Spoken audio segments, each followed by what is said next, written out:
Hey, kia ora tātou i te whānau. We're really exciting development we wanted to share with you today. I'm sitting here with Auntie Lisa Talbot, and we're going to, really exciting new bin that we're sending out, well, that council is sending out to the whānau, and we're just going to open it up and show you what's inside. As Auntie's opening up, just going to go through a couple of things. Obviously, food collection for waste, for your food scraps will be happening weekly. So it starts from the 31st of July, which is today. So if this is your normal week for rubbish collection, you will start putting it out this week. What goes in your bin? So in there we have a pamphlet which shows you exactly what can go inside. This is a food scrap bin whānau, so anything that comes out of your kitchen can go into this bin.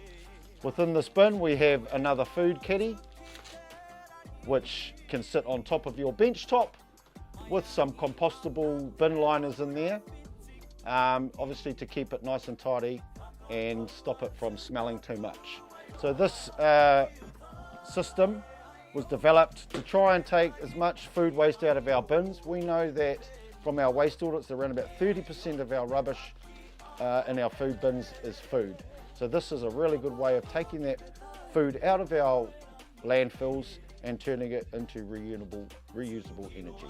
This stuff will get made into liquid fertiliser at a plant out in South Auckland, and is a really good way of us taking our food waste and using it for a sustainable purpose.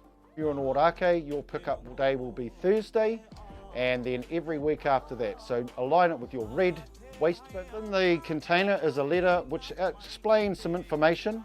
Please make sure you read that whānau. It's really important information of what you can and can't put inside the bin. Liquids are not good for the bin, as well as fats and oils, but you can put tea bags, bones and chicken bones within that bin. So all of those food scraps can go. So for us in the sustainability, this is a really, really awesome initiative. We really encourage all of you whānau to take this on board and to start separating your food waste from your landfill waste.